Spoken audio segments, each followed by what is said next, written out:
आज का मौजू साडे मोहतरम दादा उस्ताद अख्तर कुशाबी साहब हकले बैठे ने ना ते अंदर आले आख्या कि माई नू खत लिख लवा। आपने शुरू किया खत ते खत जेड़े लिख रहे ने ते वो गजल बन गई। उस गजल दे चंद अल्फाज मैं पेश करदा। मोहतरम साहब फरमा रहे ने कि वस पे अखियां चू सावण दे बदल कागज ते मैं हंजुआं दे नाल लिखदा हाँ गजल कागज ते। वस पे अखियां चू सावण दे बदल कागज ते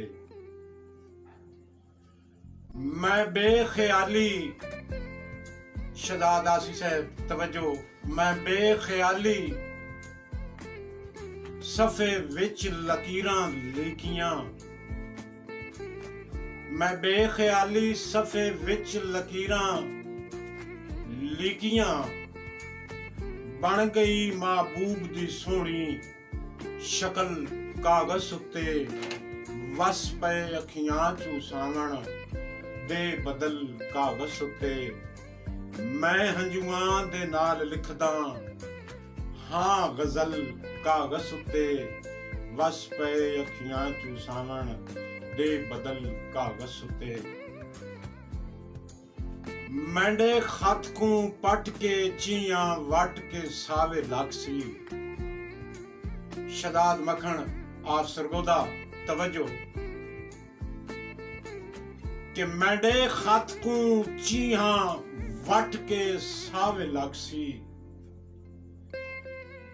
क्या करेंदा रह गया है ओ बेअकल कागज उत्ते। वस पे अखियां चू सावण दे बदल कागज उत्ते मैं हंजुआं दे नाल लिखदा हाँ गजल कागज उत्ते। वस पे अखियां चू सावण दे बदल कागज उत्ते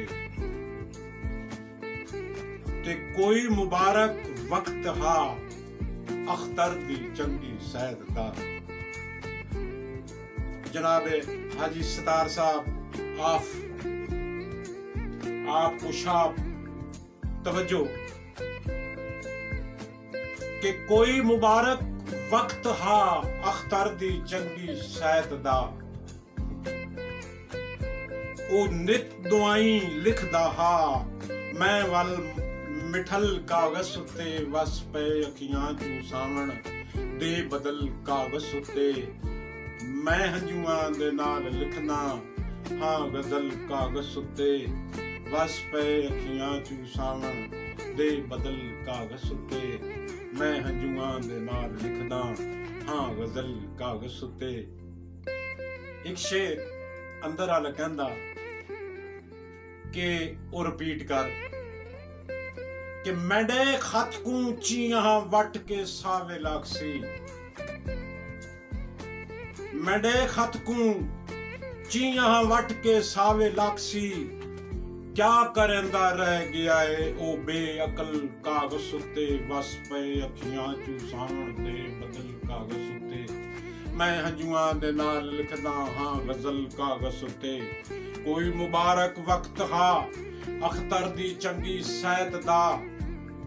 कोई मुबारक वक्त हा अख्तर दी चंगी सैद दा ओ नित दुआई लिखदा हा मैं वल मिठल कागज उत्ते।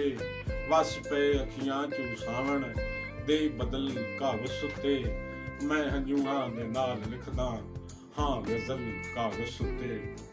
पाकिस्तान जिंदाबाद। पाकिस्तान आर्मी जिंदाबाद। पैंदा